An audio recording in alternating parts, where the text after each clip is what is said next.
Pull up close, friend. The fire is good tonight. Wind out of the east, dry wood, a long, slow burn, the kind that wants a story laid on top of it. Set your pack down. Sit where the smoke won't find you. I have walked a great many roads, traveler. Most of them I would walk again. There is one I will not. That is the one I am going to tell you about. It happened a long time ago, when my beard was still mostly brown, and my knees still trusted me on a wet hillside. I was younger than I was wise, which is a dangerous gap to live inside. I had come down out of the high country in late autumn, heading west and south toward a market town called Wenmore, where I meant to spend the winter. I had songs to sell. I had a roof in mind. I had a girl in mind too, though she turned out to have other minds about me. That part of the story does not matter. What matters is the country between. There is a stretch of land west of the Marrow Hills that most maps do not draw properly. The map makers put a green wash over it and call it the Harlow Downs, and they put a single road through the middle of the wash, a thin black line, straight as a rule. The line is a lie. The road is not straight. The road goes where it wants to go, and the country bends around it, and any honest cartographer who tried to draw it true would end up with a knot of black thread that looked nothing like a road at all. I knew about the Harlow Downs. Anyone who travels for a living knows about them. You take the road around.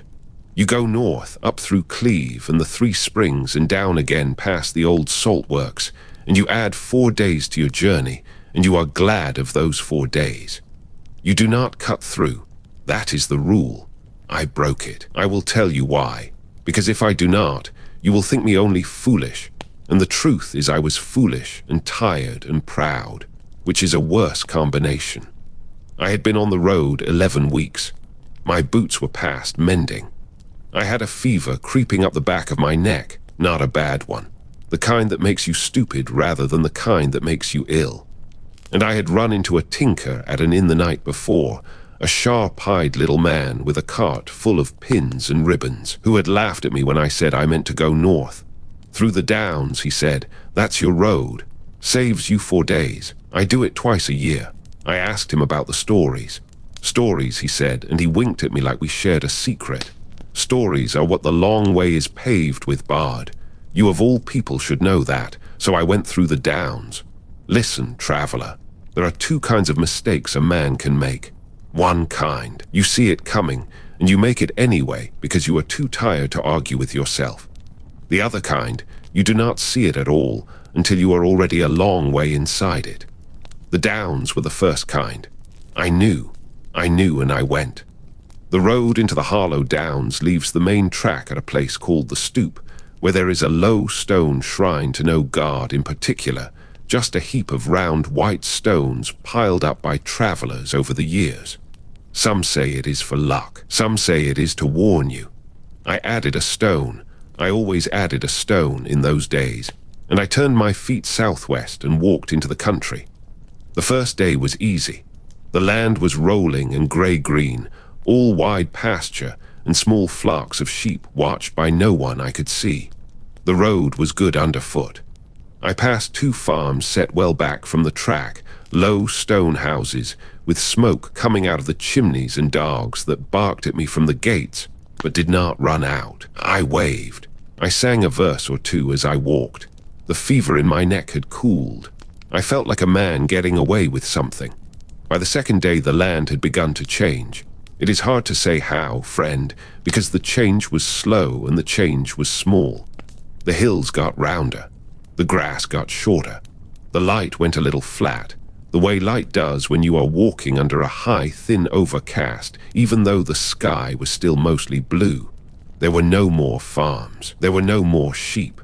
There were birds, but the birds were all far away and silent, just black specks turning at the edge of the sky. And the road got narrower. This is the thing I want you to understand. A road in good country is a confident thing. It knows it is a road. It marches. The road in the downs lost confidence. By the afternoon of the second day, it was no wider than 2 men walking abreast. and the grass on either side of it had begun to lean inward, and once or twice I had to push my way through a stand of low brown bracken that had grown up across the track as if no foot had passed there for a season. I stopped that evening at a place where the road bent around a great grey stone, and I made a small fire, and I cooked the last of my bacon, and I told myself I was making good time. I was lying to myself, traveller. I think I knew I was lying. Let me pause a moment, friend. Are you warm enough? Pull your blanket up if the wind is finding you. The fire is good, and there is more wood at my elbow. I want you settled before I go on.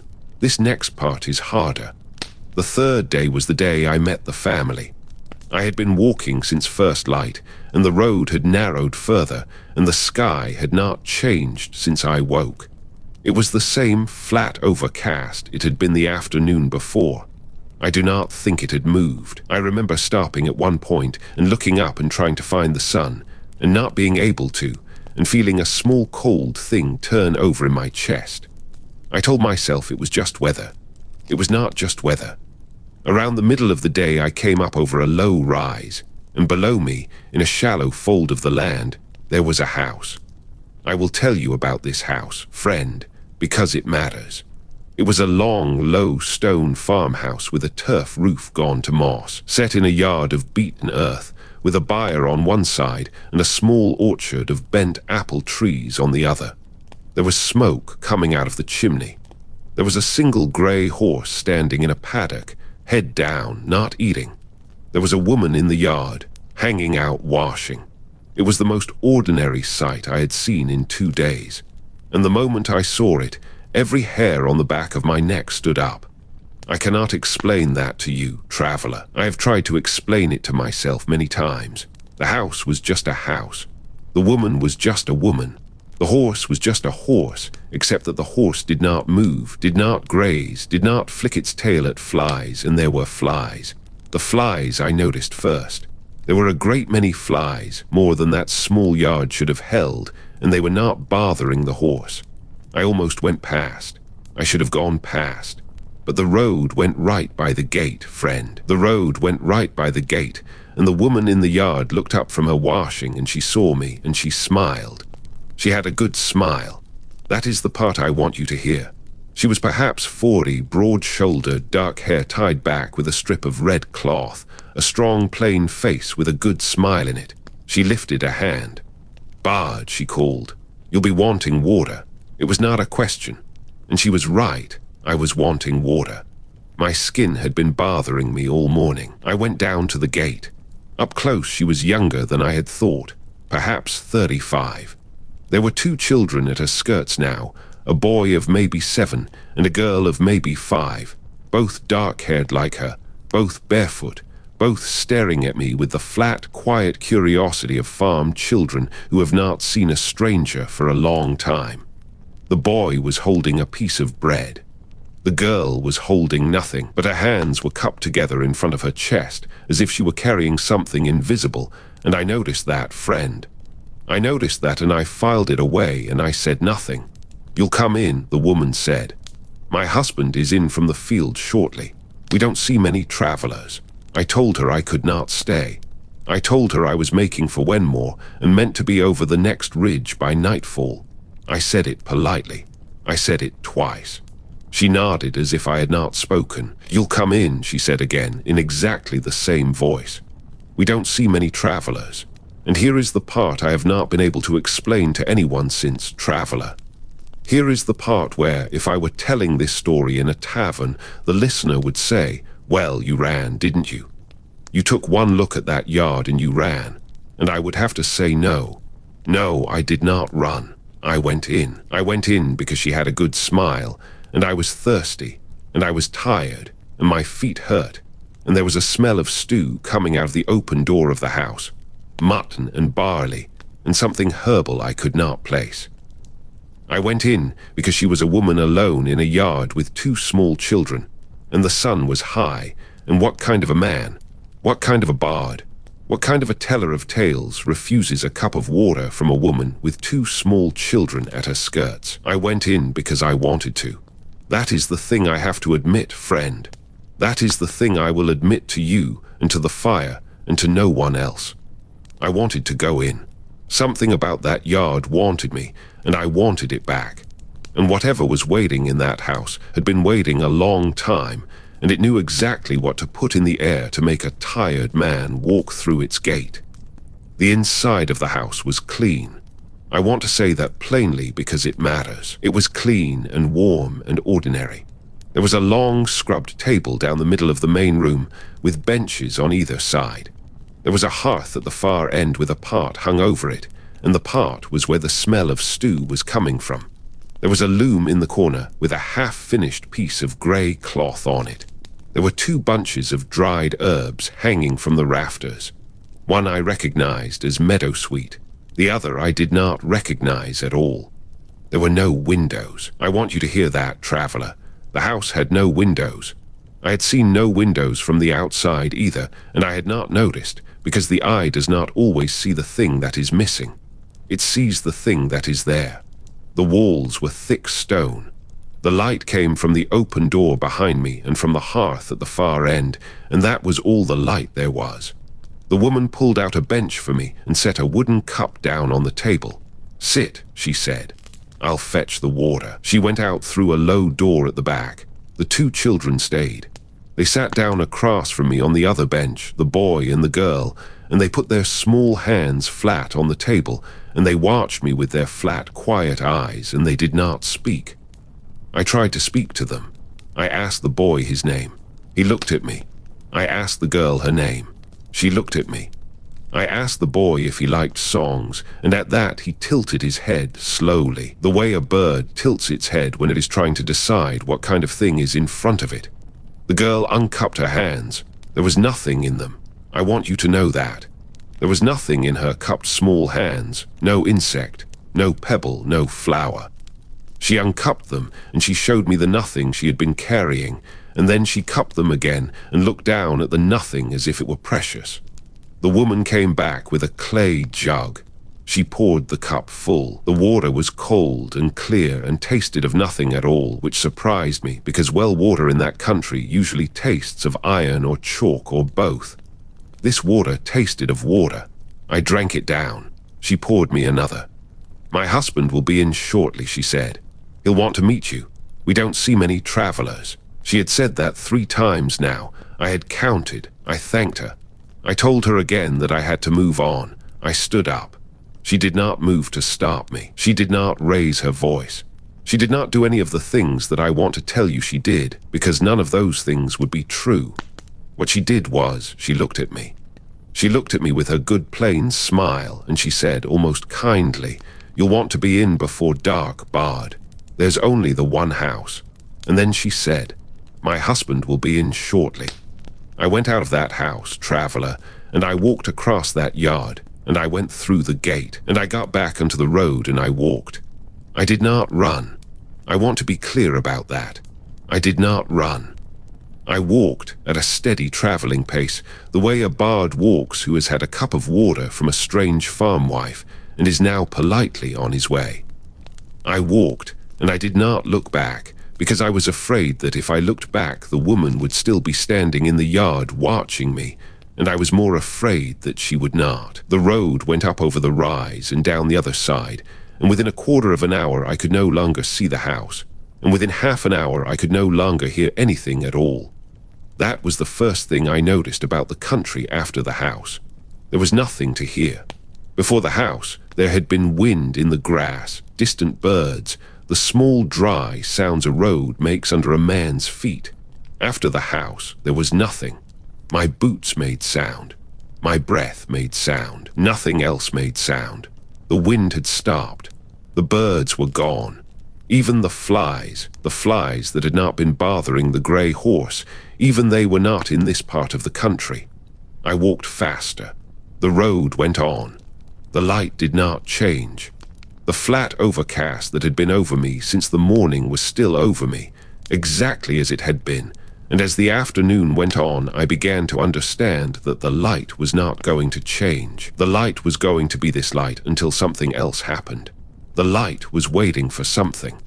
By the time I would have called it evening, Though there was no evening, only the same flat grey, the road had narrowed again, and I was pushing through bracken at every fourth or fifth step. The road was leaving me. That is the only way I can describe it, friend. The road was deciding, slowly and without malice, that I should not be on it any longer. And then I heard the sound. I want to tell you about this sound, traveler, because it is the part of the story I have told fewest times, and the part I have told worst. It is not a sound that words were made for. Words were made for the sounds men make to each other. This was not one of those. It came from behind me, from the direction of the house. It was low and slow, and it had a shape to it, like a long word being said by something very large and not in any hurry. It rose, it held, it fell, it rose again. There was a pattern to it. There was a pattern, and the pattern repeated, and I understood, without wanting to understand, the way you sometimes understand things in a dream, that the pattern was a name. The pattern was a name being said in 3 syllables over and over. It was not my name. I want to be clear about that too, friend. The name being said was not mine. I did not know whose name it was, but I knew it was a name. The way you know a sentence is a sentence even when you do not speak the language. I started to run. I am not proud of it.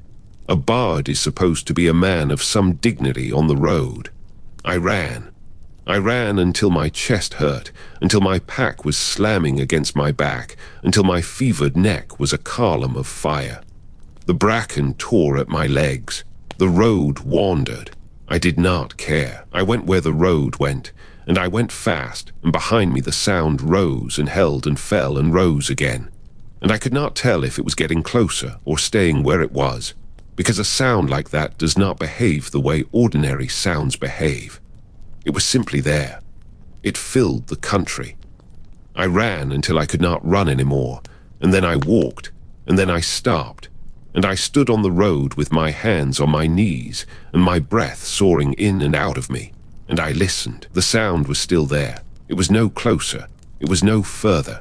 It was simply going on the way a river goes on, the way grief goes on, the way certain weathers go on. The name, 3 syllables, rise, hold, fall. I straightened up. I looked at the road ahead of me, and I saw the second house. Let me stop here, traveler. Take a breath with me. Are you warm? The fire is good. Pour another cup if your hands need it. I am going to tell you about the second house now. I want you here by this fire, not there. The second house was the same house. I want you to understand that I do not mean similar, friend. I do not mean it looked like the first house. I mean it was the same house.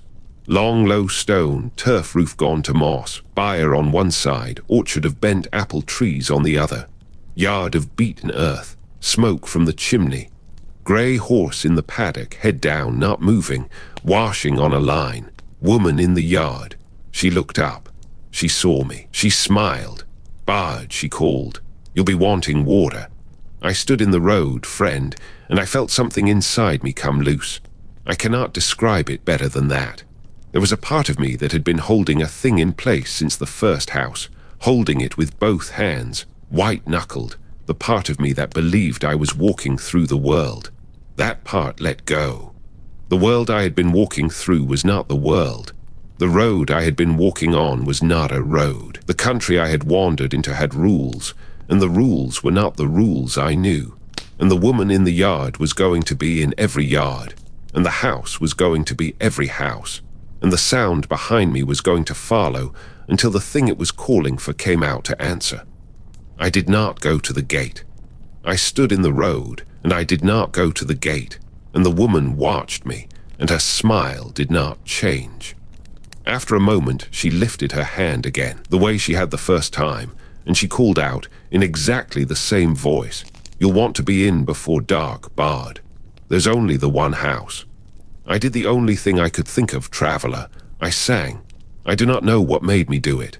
Some old instinct, maybe, the instinct of a man whose whole trade is the making of patterns in air. I opened my mouth, and I sang the first thing that came into my head, which was a counting song my mother used to sing, a thing about a fox and a goose and a man who could not decide which to feed first. It is a silly song. It is a children's song. It rhymes and it has a tune, and it lasts as long as you want it to last, because you can keep adding animals. I sang it standing in the road, and I sang it loud, and I made my voice strong the way I had learned to make it strong in market squares. And the sound behind me, the long, slow name, stuttered. That is the word, friend. It stuttered. The pattern broke. The rise did not finish rising. The hold did not hold. For a moment, for one breath of a moment, the country was quiet, and in that quiet I heard the woman in the yard make a small sound in her throat, a small sound I cannot name, that was not a word, that was not a hum, that was something that lived between those two things, and the sound she made was not pleased. I kept singing. I walked forward, past the gate. I did not look at her. I sang the fox, and I sang the goose, and I added a pig, and a duck, and a brown speckled hen, and I made up new verses as I walked, and I kept my voice loud, and my feet moving, and my eyes on the road. The road, which had been leaving me, came back a little. The bracken pulled aside. The track firmed under my boots. The woman did not call out again. The sound behind me began to rebuild itself. I heard it gathering, the way a wave gathers before it breaks. But I was singing now, and as long as I was singing, the pattern of the name could not finish itself, because my pattern was in the air and there was only room for one. I walked. I sang. I added more animals. I added a goat. I added a fish, which was foolish, because how do you feed a fish to a fox? But no one was judging my verses. I walked past where the second house should have given way to open country, and the country opened slowly, the way a hand opens. The bracken thinned. The road widened. The flat grey overcast above me began, for the first time in 2 days, to thin in patches, and I saw, friend, and I will never forget it, a single small piece of evening blue. I was getting out. I sang for 2 more hours. My voice went, and I sang through the going of it, and when my voice was nothing but a rasp, I whistled. And when I could not whistle any more, I hummed. And when I could not hum, I tapped a rhythm on my thigh as I walked, because I had understood by then that the pattern was the thing. The pattern was the thing. Any pattern that was mine and not the country's would do, as long as I kept making it. The sun came out a little before what would have been true sunset. Real sun, friend. The first I had seen in 2.5 days.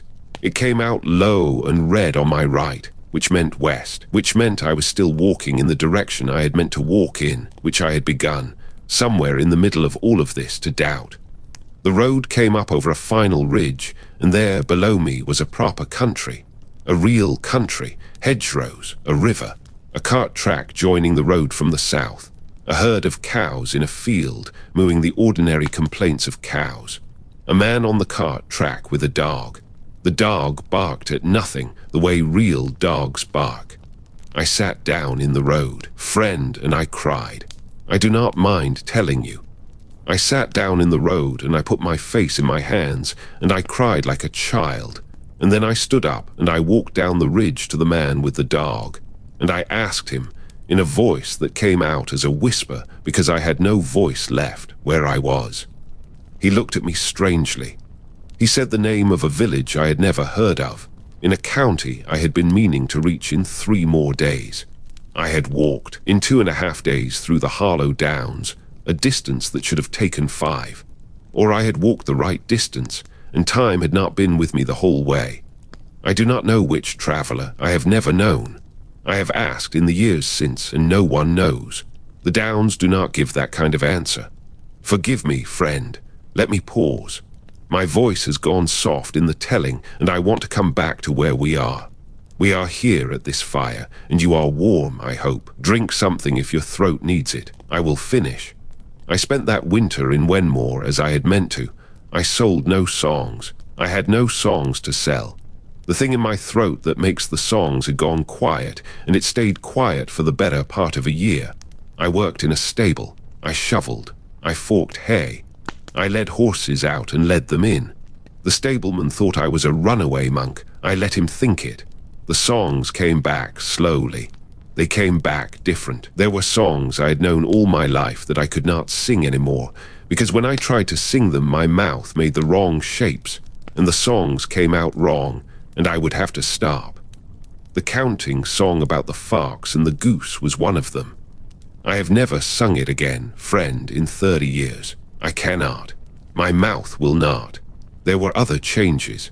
I do not hear well in crowds anymore. In a busy tavern with many voices, I can follow the voice in front of me only by watching the speaker's lips. The crowd noise behind me, the wash of it, something in me listens too hard to it, listens for a pattern, listens for a name. It tires me. I have to leave. I sleep poorly under a flat, overcast sky. I will not walk past a farmhouse with no windows. I have only seen one such house since, in a valley in the far north, and I went around the long way, 3 extra miles, and the farmer's wife saw me from her door and waved at me, and I waved back, and I kept walking. And there is one more thing, traveler. I will tell you because the fire is good and the night is long, and I think you have earned the telling. About 6 years after I came out of the Downs, I was in a market town on the coast. I do not need to name it. I was singing in the square. It was a good day, a fair crowd, a warm afternoon. I had a hat down for coins, and the coins were coming. I sang 3 songs, and I was halfway through the 4th when I looked up from the strings of my lute, and I saw at the back of the crowd a woman with dark hair tied back with a strip of red cloth. She was smiling. She was perhaps 40, broad-shouldered, a strong, plain face with a good smile in it. She lifted a hand to me, friend, the way you lift a hand to someone you know. I did not stop singing. I had learned. I kept the pattern going. I sang the song through to the end, and I sang another one after it, and another, and I did not look at the back of the crowd again until I had to, until the song was done, and there was a quiet, and I had to acknowledge the people who had stood and listened. She was gone. There were people where she had been, ordinary market people with ordinary market faces, and none of them had dark hair tied back with a strip of red cloth, and none of them were smiling like that. She was simply not there. I packed up my loot, and I left that town within the hour. I have not been back. I do not know if she was there, traveler. I do not know if she was ever there. I do not know if the country I walked through in those 2.5 days was a country at all, or a thing that put on the shape of a country to walk me down a road and into a house. I do not know whose name was being said behind me on that road. 3 syllables, rise and hold and fall. I do not know if it was mine in a language I did not yet speak, or someone else's I was being mistaken for, or a name that belonged to the country itself and was being offered to me, the way you offer a coat to a man who is cold. I know that I came out of it changed. I know that I have walked since with great care, and that I add a stone to the heap at the stoop every time I pass it, even when I am not going into the Downs, even when I am only passing within a day's walk of them. I know that I will not cut a corner on a long journey to save 4 days, friend. There is no 4 days worth saving. There is no 4 days that long. And I know that when I am alone on a road, and the wind drops, and the birds go quiet, and the light goes flat, I sing. I sing whatever comes to my mouth. I sing a counting song with no fox and no goose in it, a song I made up after, a song with only safe animals, sheep and dogs and ordinary cats. I sing it loud. I sing it until the wind comes back. That is the story, traveler. That is the road I will not walk. There is more, friend. There is the year in the stable. There is the old woman in the market in the south. There is the dream I had 3 nights running in the spring after I came out. I had meant to keep those things back tonight. They are heavier in the telling than they look. But the fire is long, and you have come a long way to sit at it. And a story half told is a worse gift than a story told entire. So I will tell you. The stable was in Wenmore, as I said. The stableman was a man called Brent, who was perhaps 50 then, a wide, soft man with hard hands and a quietness about him that I mistook at first for slowness. He was not slow. He was a man who had decided, long before I met him, that most of what passed for conversation among men was not worth the breath. He hired me on a half-day's trial. I shoveled out 3 stalls and forked a load of hay and led an old bay mare up and down the yard to show I knew which end of a horse went first. And at the end of it he looked at me and he said, "You'll do. There's a cart in the loft. Don't drink in my stable and don't sing in it, and you can stay through the winter." I did not drink. I did not sing. That suited me, friend, because in those first weeks I could not have done either if he had asked me to. What I did do was sleep badly. I slept in the loft above the horses, on a straw pallet, with a wool blanket and a coat folded under my head. And most nights I lay awake, listening to the slow shifting and breathing of the animals below me. A stable is a comforting place to lie awake in, traveler. The horses breathe. They breathe in a great slow rhythm, 6 or 7 of them together, and the rhythm is older than men and older than houses. And a man lying in a hayloft above 6 breathing horses is not alone in the way he is alone in an empty room. I came to understand, that winter, that what had happened to me on the Harlow Road had been a thing of pattern, and that the cure for it, if there was a cure, would also be a thing of pattern. The country had tried to give me its pattern. I had given it mine and walked out, but the giving had cost me, and the cost was that my own patterns had been damaged. The fox and the goose was only the most obvious. There were others. I could not, for a long time, count to 7 without stumbling. 7 was a number that had gone wrong in me, and I do not know why, and it was the better part of a year before I could count past it without my mouth catching on it like a snag. Brent saw, I think. He did not say. But there was a morning when I was forking hay in the long stall, and I had been at it perhaps an hour, and he came in with a bucket, and he stood in the doorway and he watched me work. And after a long quiet he said, "Bard, you're forking to account. Did you know that?" I had not known. I looked down at my hands, and at the fork, and at the small neat piles I had been making along the line of the stall, and I counted them, and there were 6 of them all the same size, evenly spaced.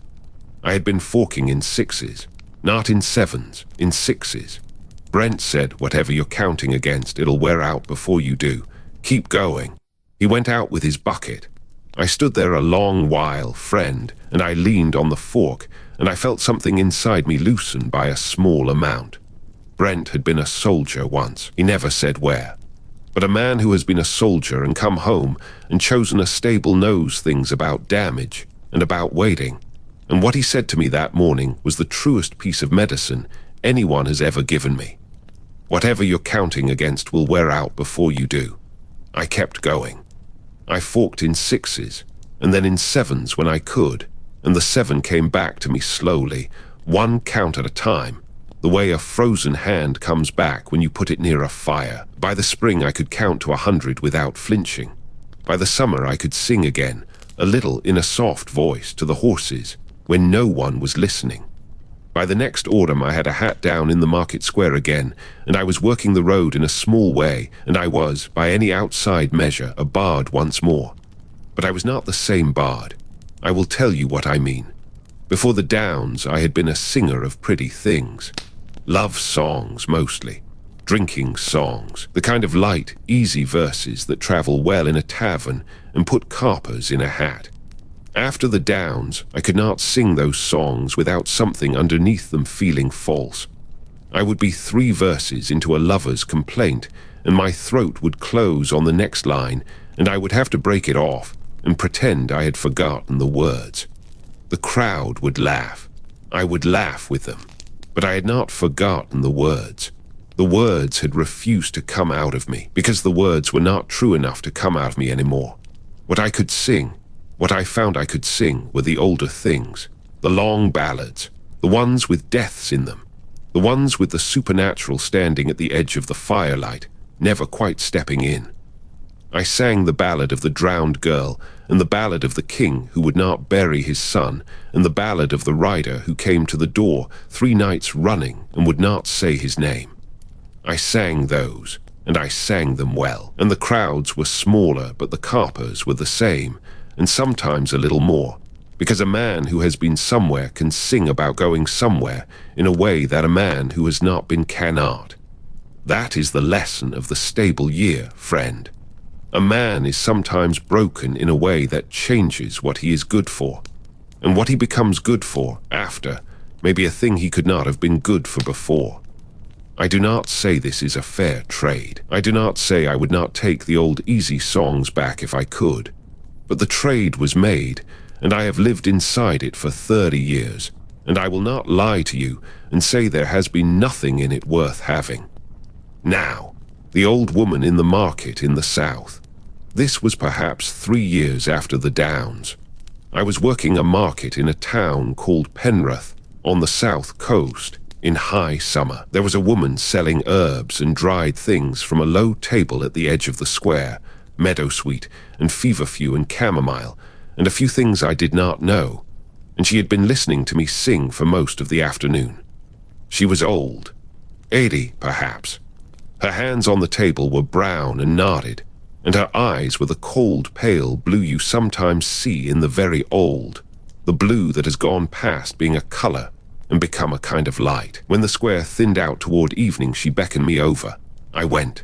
She sold me a twist of meadowsweet for a copper, more than it was worth, and as she put it into my hand, she held onto my wrist, and she looked up at me and she said, "Bard, where did you walk?" I did not understand the question at first. I told her I had come down from Wenmore by way of the coast road. "No," she said, "before. Where did you walk?" I understood her then, friend, and I was not ready for the understanding. I tried to take my hand back. She held on. Her grip was not strong, but it was settled, the way the grip of certain old people is settled, as if she had decided some time ago that her hand was going to be where it was, and the rest of the world would have to arrange itself around that. I said, "The Harlow Downs." "Some years ago." She nodded. She let go of my wrist. She said, "Yes. I can hear it in your singing. There is a thing in the bottom of your voice that was put there. I wondered when you started, and I am sure now." I sat down on the cobbles beside her table, traveler. I could not help it. My legs went. I sat down beside her and I said, "What is it? What is in the bottom of my voice? Tell me." She looked at me for a long time. She had a face like old wood. Then she said, "A listening. You listen for it. You do not know you are listening for it, but you are. The country put a listening in you. It does that. It is one of the things the country does." I asked her if it would go away. She said, "No, but it will get quieter. It is quieter in you now than it was when you first came out. I can hear that too. In 10 years it will be quieter still. In 30 it will be a thing you almost forget about, except for certain nights, and you will know which nights." I asked her how she knew about the country. I asked her if she had walked there. She shook her head. She said, "I did not walk there. My grandmother walked there. My grandmother walked there and came out and lived to be 96, and she taught me the names of all the herbs on this table, and she told me one thing about the Downs, and only one, and I will tell it to you now because you have asked." I waited, friend. I waited a long time. She was a slow speaker, and I had learned in the stable year to wait. She said, "The country does not want everyone. It wants some. It chose my grandmother and it let her go. It chose you and it let you go. Why it let some go I do not know. My grandmother thought it was the singing. She thought a singer carries a shape the country cannot hold, because a singer is always changing the air, and the country needs the air still. That is what she thought. I do not know if she was right. But you should know, if it chose you once and let you go, it has not forgotten you. It does not forget. It is patient. It is a patient country. I asked her, does that mean it will try again? She said, "No, child. It tried and it lost, and the country does not try the same hand twice. But it watches. It will send things to look at you. They will look like ordinary things. They will be the woman in the yard. They will be a child with cupped hands. They will be a grey horse standing in a paddock not moving. They will come where there are crowds, and they will stand at the back, and they will lift a hand, and you will know them. You must not let them know you know them. You must finish your song. Do you understand?" I told her I understood. I did not then fully. "I do now," she said there. "That is the one thing my grandmother told me. Now you have it. Take care of your meadowsweet. It is good for the head on hot nights. She let me go. I left the market. I did not sing again in Penrith, and I have not been back to that town in 27 years, not because of the woman, who was kind, but because I was afraid that if I went back the herb table would still be there, and she would still be at it, and that would have meant something I was not ready to mean. 3 years after Penrith, I saw the woman in the yard at the back of the crowd in the other market town, the one I told you about, and I knew what she was, and I finished my song, and I did not let her know I knew her. The old woman in Penrith saved me, traveller. I want to be clear about that. I do not know if I would have had the wit to keep singing in that market square if she had not told me 3 years before what was coming. The country is patient. The country sends things. You finish your song. Now, the dream. It came 3 nights running in the spring after the downs, while I was still in the stable. It was the same dream each night, in every detail, and I have never had it since. And I think, it was a thing the country was trying to send after me before the door closed.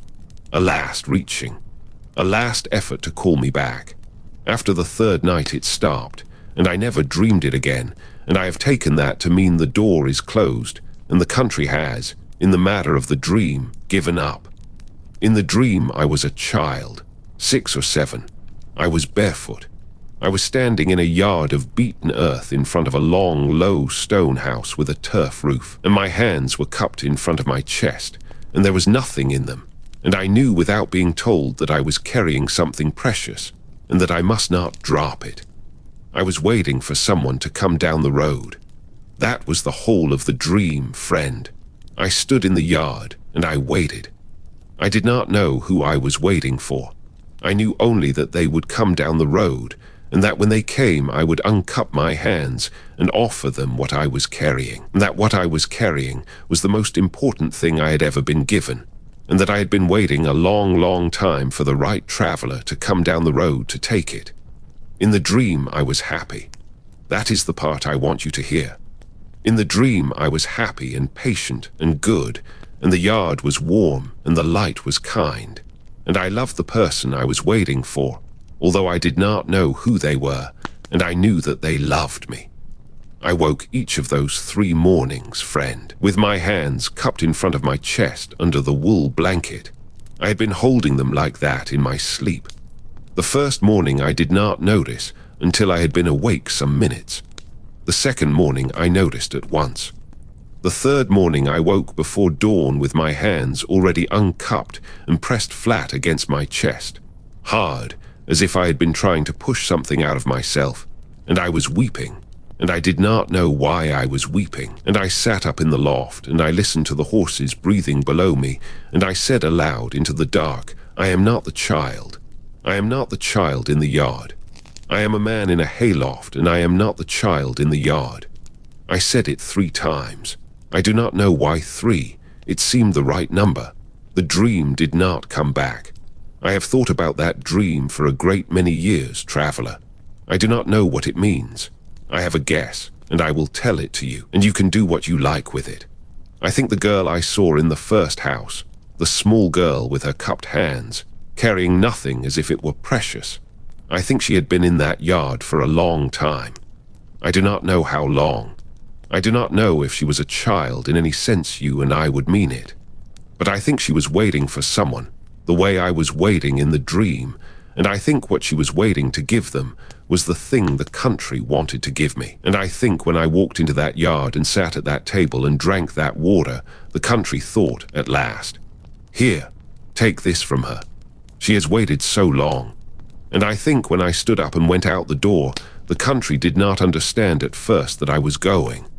The woman said my husband will be in shortly 3 times, because she was telling me, not threatening me, telling me that the offering was not finished, that there was a piece of it yet to come. And when I walked out anyway, the country sent the sound after me, the name in 3 syllables, because it was still trying to finish the offering.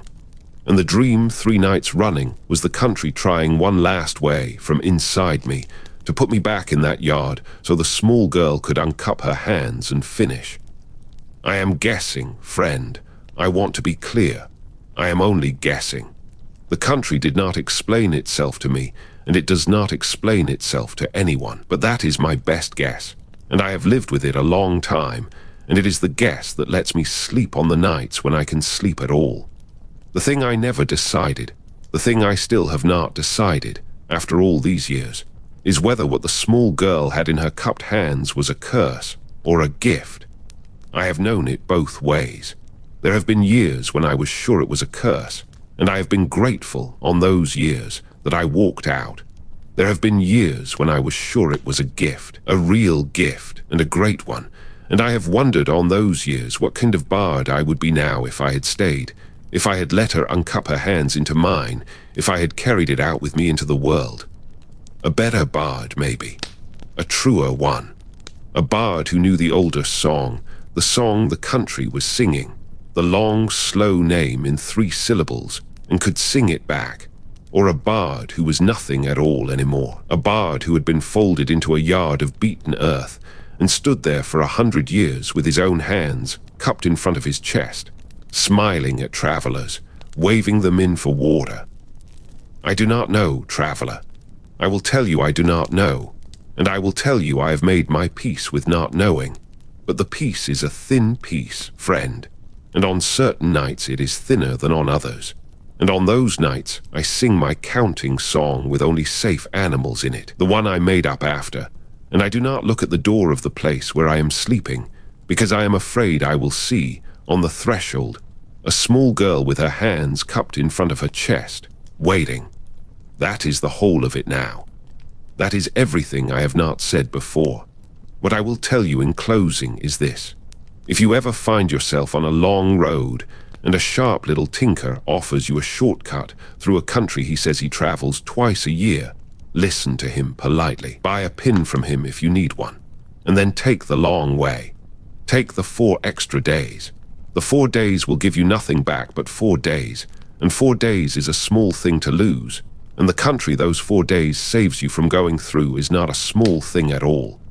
And if you do, somehow, find yourself walking under a flat grey sky that does not change, on a road that is getting narrower, in a country with no birds, sing, friend. Sing anything. Sing a counting song. Sing the names of your sisters. Sing the price of bread in the town you came from. Sing badly. Sing loud. Make a pattern in the air that is yours, and keep making it, and do not stop making it until the wind comes back and the birds come back and you see real sun. And if a woman in a yard waves at you and says you'll be wanting water, keep walking. Even if she has a good smile. Especially if she has a good smile. Especially if there are children at her skirts, and one of them is carrying nothing in her cupped hands as if it were precious. That is the end of it. The fire has burned down a little while I was telling. Let me set another log on. There, that will hold us a while longer. The night is clear. The stars are good tonight, traveler, if you look up.